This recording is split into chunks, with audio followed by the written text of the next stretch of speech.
been talking about marriage last week, talk about it a little bit today, and this is a little precursor to kind of where we're going this morning. And we started this whole marriage series last week talking about love being so easy to fall into. You can fall into love, and we discovered last week all it takes to fall in love is what? You know it? Do you know the answer? All it takes to fall in love is a pulse, but to stay in love, you need to plan, right? So that's kind of a big thing. And we discovered that falling in love just takes a little bit of passion, but staying in love kind of takes a plan. And we were trying to answer the question, is it possible for two people who fall in love to stay in love from high school all the way to the nursing home? And it was kind of fun yesterday. We were at a graduation open house. I was sitting down talking to one of my classmates. I remember taking their engagement picture back in high school. They were just dating in high school. Here they are, they've been married all these years. I mean, ever since high school, ever since we graduated high school, they've been married. So that's like 15, 20 years ago. And so they've been married a long time. In fact, somebody told me in the lobby today, they are celebrating 19 years of marriage today. Give it up for Kelly and Roxanne. Even if you don't know who they are, that's awesome, isn't it? It's good stuff. And here's what we know, that there's really nothing in our culture that prepares us to stay married for a long, long time. Nothing in our culture, not the movies you watch, not social media, not a lot of the books you read, nothing in culture really prepares us to stay in love or how to plan to stay in love. But here's what I know. Everybody in this room, we all want that relationship. If you're single today, if you're a student today, you hope that at some point in your life, you're going to fall in love with somebody and stay in love with them for the rest of your life. That special person. You might hear it more verbally from a girl who say, I just want that person to share my life with. But guys want the same thing. That buddy, that friend, that companion that stays with them and just shares the ups and the downs of life all through their life. We want that special person. And I think that desire inside of us to find that person is a little bit of the thumbprint of God. I think that longing inside of us to have that long-lasting, deep, exclusive relationship with somebody in our life, I think that's the thumbprint of God, because that's the kind of relationship that God wants with you and with me. And so we talk about this whole subject of marriage a little bit. I'm going to just forewarn you. We're going to look at some scriptures today that don't apply only to married people, but to all people. So if you're single today or you're a student, just hold on a little bit. We're going to talk about love, but we're going to talk about some really practical things. So again, last week we talked a little bit how Jesus helps us understand what it means to love somebody. He says, this is what I want you to do. I'm going to give you a brand new commandment. It's not new, but we're going to revisit this commandment again. Would you just go love each other? And he wanted to leave no question in our mind what it means to love somebody. He just wants to love each other with a verb kind of a love, not a feeling, because the feelings aren't always there. When I was a youth pastor, I was a horrible youth pastor, because a girl would come crying to me that her boyfriend broke up with me, and I loved him so much. I mean, she's 15, and she's crying her eyes out, right? And I'm jaded, because I've been married for a few years, and I loved him so much, She's wiping away the tears. I said, listen, love is when you get up at 2 o'clock in the morning and clean his puke off the bathroom floor. That's love, right? And all the married people for 19 years say, that's exactly what it is, right? That's love, but that's verb love. And so we kind of camped out on the whole thought that we need to make love a verb. We need to make love a verb in our marriages. And Jesus said this, you need to love people the way I have loved you. I didn't just say that I loved you. In fact, in very few places in Scripture will you find where Jesus just comes out right out and says, I love you. Instead, he demonstrated his love for us. He proved it. He showed it. He expressed it. He lived it out. And as I said just a moment ago, you and I can't take our love cue from the culture around us. Because a lot of the culture around us, the love cue that we get from culture is this, baby, you look good, you have a lot of money, and you drive a nice car, and then we kind of find each other, and then we find that romantic moment, and then we get physically connected, and then we spend the rest of our time in that dating relationship trying to figure out if we like each other, which is completely opposite from the way God designed it. let's see if we like each other first. Let's hang out. Let's be friends. And if we can be best friends, let's engage in a relationship together and spend the rest of our lives together. And then let's be intimate, because when we're exclusive, our intimacy is even better. So it's completely opposite from the culture that we live in. So Jesus just said, I want you to love each other like I loved you. I demonstrated it. I proved it. Now, today we're going to go to a passage that a guy named Paul writes. Paul writes this letter to a Philippian church. It's the letter to the Philippians. The town's name was Philippi, and he writes this letter. And in this letter, he does a phenomenal job really describing Jesus' relationship with us and how we should relate to one another. It describes how Jesus relates to us and how we relate to each other, and really then how we relate to him. And there's some great theology and doctrine in this, but it's so practical in a marriage relationship and in all of our relationships. I'll put the words on the screen for you. If you want to follow along, we're going to be in Philippians chapter 2. We call this a book of the Bible, but remember, they weren't really books. They were letters that most of them a guy named Paul writes to some of the churches that he started.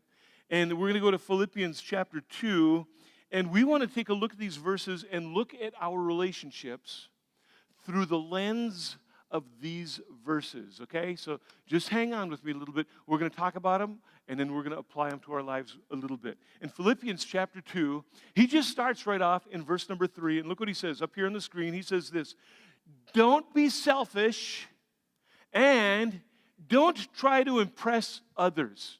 Pause right there. This seems almost like a parent talking to a child, doesn't it? Isn't it interesting that the first thing he says is, don't be selfish. We know that instinctively, but somebody's got to remind us sometimes, because I don't know about you, but for me, selfishness comes really, really easy. Are you with me on that whole thing? Nobody had to teach me how to be selfish. I didn't have to take classes or get brochures or read a book on it. I've never been to the bookstore. You know, you go through Barnes & Noble and you see all those books for dummies. There's no book called Selfishness for Dummies, right? There's no books like that. In fact, if you are selfish, you are a dummy, right? That's just kind of the way it is. Are you guys here this morning? That's my best joke of the whole morning right there. Okay, and selfishness is just the opposite of love. And so Paul says, don't be that way. Because love is always looking out for the interest of the other person. Selfishness is looking out for the interest of this person right here. And then he says, don't try to impress others. And I think where he's going with this is there can be this competition. When we want to impress somebody, we want to compete for time and attention. And Paul says, look, don't compete in your marriage. In any relationship, it's not a time to compete with somebody for attention. In a marriage, it looks like this. Look, when she is telling the story, come on, guys, just right here for a minute. When she is telling the story and she's telling it wrong, let her tell it wrong. You know how that is. It was on a Thursday. No, dear, it was on a Wednesday, you know. And they pulled up in this red car. No, it wasn't a red car. It was a blue car. And 7 of them got, no, it wasn't 7. It was 5. Stop exaggerating. And you want to retell the story, just let her tell the story. Because you know what? Sometimes you tell the story wrong too, you know. Now, here's the funny thing. We do this after we're married, but when we're dating somebody, we don't care if they're telling the story wrong. Oh, just listen to the sound of that voice. I just love the sound of that voice.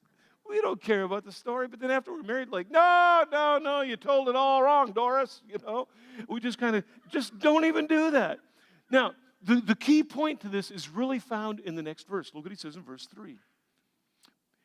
Be humble, thinking of others better than yourself. Now, this is not to put yourself down. This is just thinking about others first. Because again, my tendency, your tendency might be to just think about ourselves first. So we think of others first. In other words, let's value others. Let's act like he or she in the marriage relationship. Let's act like our spouse is the most important person in the home. They're more important than you. Let's make decisions. Let's make decisions that she's more important. Let's make a decision right now that he is more important. It's not about me. It's not about my agenda. It's not about my goals, my desires. It's about what they want to do. And you know how to do this. You know how to value somebody above yourself. For instance, anybody ever been to a wedding before? You've been to a wedding? Raise your hand. Here's what I know about that wedding. When you went to that wedding, they didn't come to see you, did they? They came to see that little girl wearing a white dress. That's who they came to see. They didn't even care about the groom. Everybody's just waiting for her to come down the aisle to see what the dress looks like. So we know how to value others. We know how to make other people feel important. Yesterday, Robin and I went to 4 open houses for graduations, and every graduation open house that we went to, I was so disappointed. Nobody came to see me. It's just the way it was. Other people are more important, not intrinsically more important. It's not that they have more value than me, but in the moment, we respect that person. We've been to weddings, we've been to the boss's house, and you know how it is. You've been to the boss's house, there's somebody more important than you, and they're telling the story, and you don't stop your boss and correct them. No, that's not the way it went, Mr. Boss, you know. If we're in the presence of a national hero, and that national hero is recounting some thing in his past, in the military past, we wouldn't shout out from the crowd, it was July 8th, not the 5th. You know, we don't do that. We just let them tell the story. We defer to them because in the moment they're more important and we respect them. It's just treating people like that. What if we treat our spouse like that? You defer to them, you don't correct them. Because let me just tell you something, ladies, if you're always correcting your husband, he's going to feel like a little kid. And when your husband feels like a little kid, he's going to get angry. And when your husband gets angry, he's going to get quiet. And then you're going to wonder why he goes around the house moping all the time. Well, you're correcting him for everything he says. Men, listen to me. If you're correcting your wife all the time, you're going to make her feel like a worthless idiot in the home. But we value one another. We treat one another with respect. In that moment, it's about respect. It's the way you treat them. It's the way you speak to them. And that's how you treat others.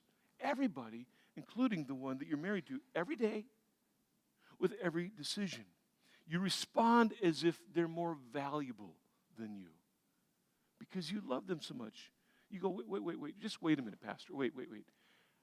You don't know the person I'm married to. They're going to take that and they're going to run with that, right? They're going to take advantage of that so much. But you understand this concept. Think about the most valuable possession that you have. If you're not sure what your most valuable possession is, just ask your kids or your spouse. They know, right? They know. Because you wash it, wax it, insure it. You've got it in a safe. You spend time in front of it. You give money to it. You spend all kinds of time to it. They know what's most invaluable. How do you treat that? What if we treated our spouse like that? Treat him or her with a sense of awe. When they walk in the room, come on. You did this when you were first dating somebody. You could be with a group of friends, and she walked in the room, and it's like, hey, guys, just shut up. Don't say anything. Here she is. Just listen to the melody of her voice, you know. And now you've been married for 35 years.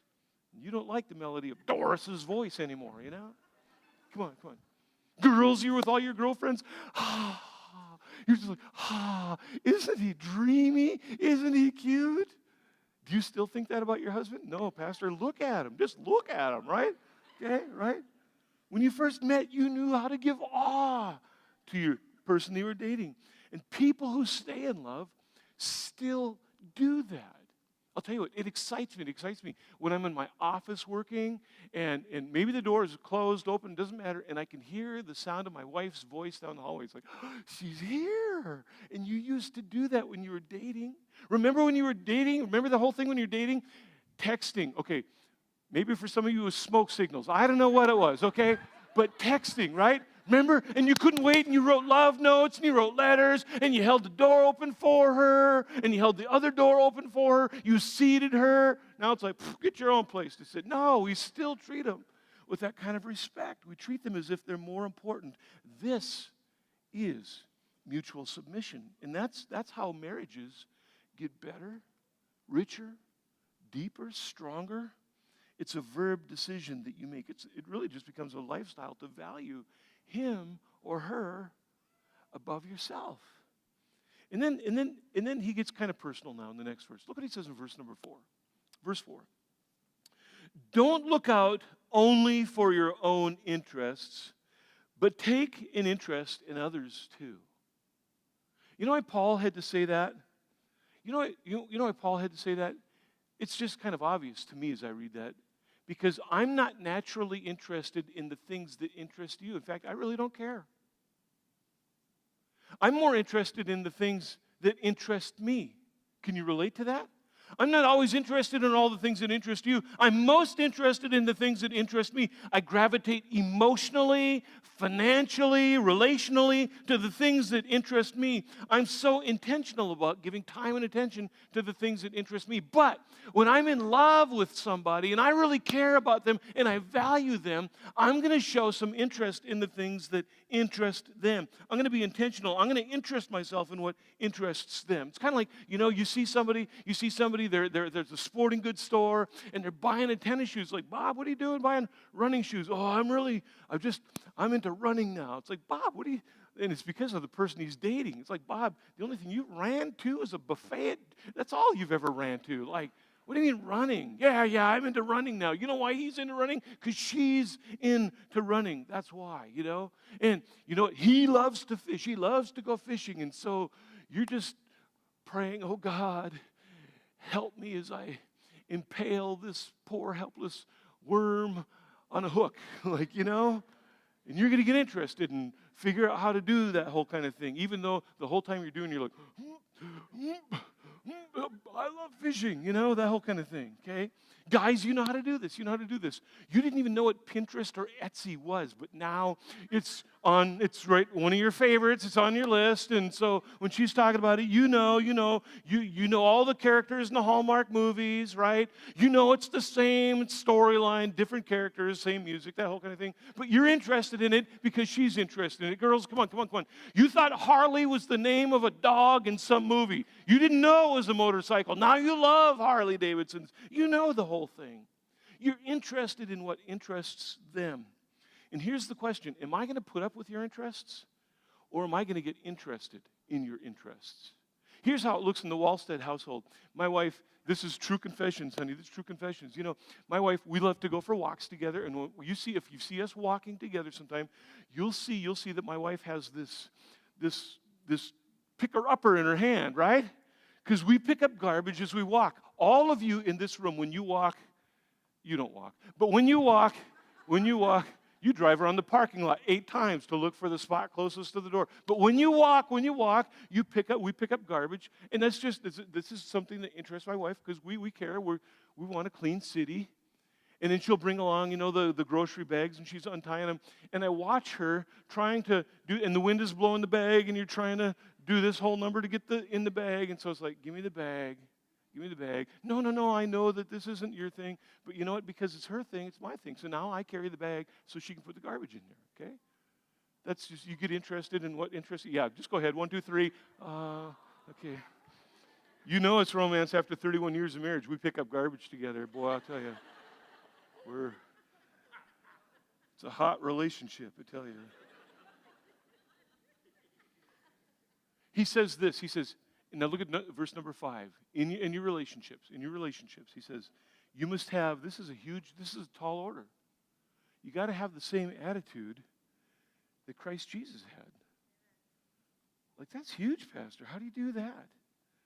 The same attitude as Jesus? Yeah, look what he says in verse number 6.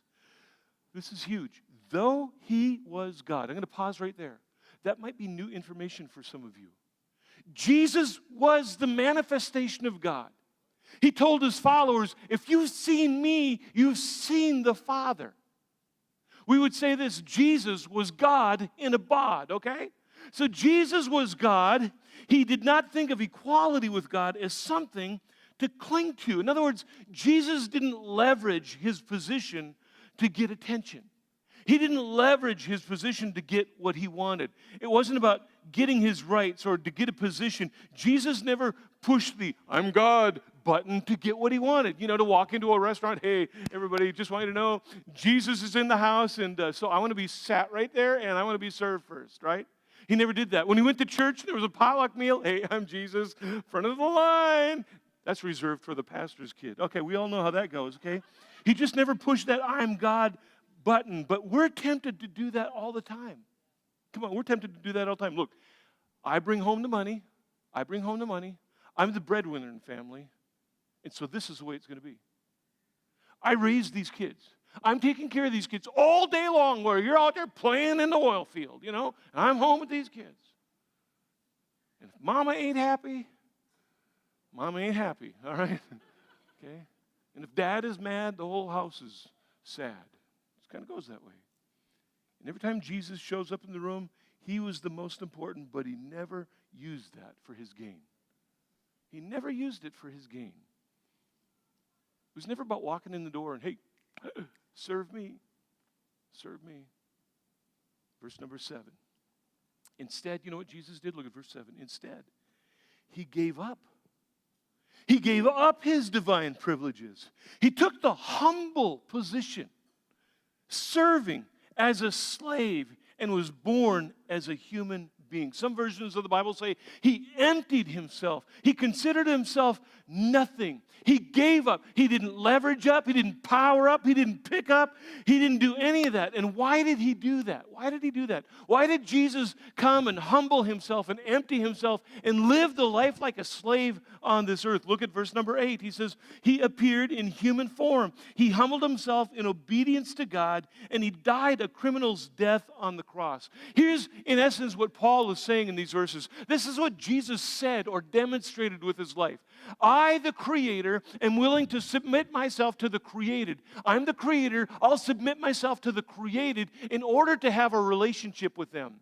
I am Jesus, and I am absolutely pure, and I am always right. But if I come in here and tell everybody I'm right all the time and leverage my power all the time, I'm not going to have a relationship with my creation, so I will submit myself, the Creator. I will submit myself to the creation so I can have a relationship. Listen. You can be right, and this is in a marriage, this is with any relationship. You can be right, or you can have a relationship. And it's hard, isn't it hard? Isn't it hard when you know that you're right? Isn't it hard when you know that you're right? I remember years and years ago talking to a guy that said, there were some things his wife she could not let go of the argument. She was going to prove that she was right. And he worked long hours during the day. He needed his sleep. And she would just have the argument going all through the evening, just kind of going on and on and on. It was bedtime, he'd crawl in bed, and she's still going. So then she goes into the bathroom before bed, and you know what he does? He gets up and unscrews all the light bulbs, so she can't turn on the light. So she comes out and flips on the light to keep the argument going, and the lights wouldn't go on. Well, then it just got worse, okay? Just say it. Just let it go already. And here's what that verse is really saying. Jesus put your need, and this is for all of us, just not married people. He put your need before his desire. He put your agenda, your life, before his own life. Jesus said, if I want relationship, this is huge. Jesus said, if I want relationship, I have to die. If I want relationship, I have to die. Listen, married people. If you want a relationship, there's some things in you that have to die. You're right. And you know what? Nobody could argue. You are absolutely right. But you're wrong. Jesus valued relationship over getting respect. And he knew that he couldn't have it both ways. He knew that he couldn't have it. You can have the relationship, or you can try to make your spouse respect you, but you can't have it both ways. It goes that way in a marriage. And you can be right, or you can have that relationships. And some things you just have to surrender. Like being right. Johnny, change the light bulb. I've asked you time and time and time again to change the light bulb. Johnny, eat your kale. Johnny, put the lid down. Johnny, did you fold the laundry? And you know what? You're right. He needed to fold the laundry. He needed to change the light bulb. Putting the lid down, that's optional. Okay, just all that kind of stuff. And she's right. She's right. But she's breaking the relationship. Sometimes wives like to be right, and they question their husbands unwittingly. Well, why didn't you do this? Or what were you thinking when you did that? And how come you didn't do this? And what were you thinking when you fed them that? And why did you put that on them? And why didn't you pick this up? And that didn't make any sense to do that. And make sure you get this done. And don't forget to stop by. And the list goes on and on and on and on and on and on. And she's right. All of that stuff has to be done. Everything she says is right. And then the husband goes to work, and all his buddies there affirm him, good job, you're doing a great job, we appreciate your work. We couldn't do this without you. You are so valuable here. Tell me where he's going to want to spend more time. The husband comes home. He expects that house to be clean, and why don't I have a hot meal on the table, and why are the kids looking like this, and why do you look like that, and this needs to get done, and you didn't get that done, and I'm the breadwinner of this family, and I say, you know what? He might be completely right, but he's just crushed and squeezed the heart of his wife. Why would we want to do that to the person that we love? And everything he says, everything she says is right, but nobody wants to stay married to that. And you can win every argument, and you can always be right, but you won't have a relationship. So we take our cue from Jesus, who gave up his right all the time. Jesus gave up his right all the time. Jesus, listen, he gave up his right to be right all the time. Jesus could have walked around wherever he went in his ministry, in his public ministry, and went, sinner, sinner, sinner, sinner, sinner, sinner, sinner, sinner, sinner, oh, big sinner, sinner, sinner, oh, sinner. He could have done that. And how many people would have been drawn to him? 0. Instead, Jesus got to know the person, and he valued people. He valued the people that other people didn't value. That's why the people that were the most like him hated him the most, and the people least like him loved him the most. Because he valued relationship over being right all the time.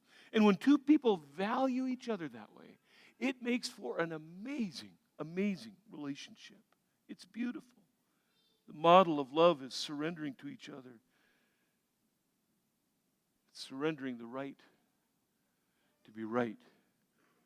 Let me just ask you this. Look at the marriage that you're in right now. What would it look like if you began just valuing the other person above yourself? What if you valued the relationship more than being right in the relationship?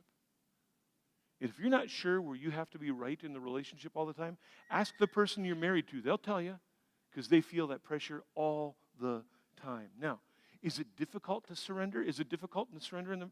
Yeah, it's difficult to surrender in the relationship. Absolutely, but it's easier than a divorce. Is it hard to make sacrifices in a marriage? Is it hard to sacrifice your will, your wants, your wishes, your desires, and your way in a marriage? Yeah. But it's easier than sacrificing your kids through the divorce. It's easier than sacrificing your self-respect and your dignity. Let me just ask you this as I close. Where in your marriage relationship have you always had to be right? And where in your marriage relationship do you need to surrender that right so that you can have a relationship? So here's what I know. There's people here that just hurt today in their marriage relationships. You had a dating relationship and you couldn't wait to see each other.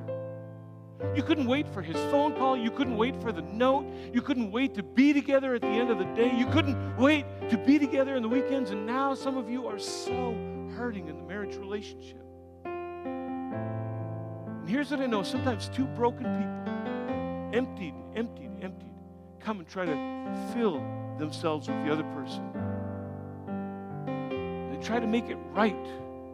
And sometimes we've got to just surrender the right so we can have a relationship. And this doesn't apply only to marriages. This might be a sibling in your family. You're right. You are absolutely right. Mom and Dad, they did promise this stuff to you, but you didn't get it. You're absolutely right. Absolutely right in the relationship. You know the facts, you know the details, you recorded the events on a piece of paper, but you don't have a relationship with that person and you want it. And so we just need to humble and surrender and submit ourselves. And just say, you know what? You are more valuable than the rightness in this relationship.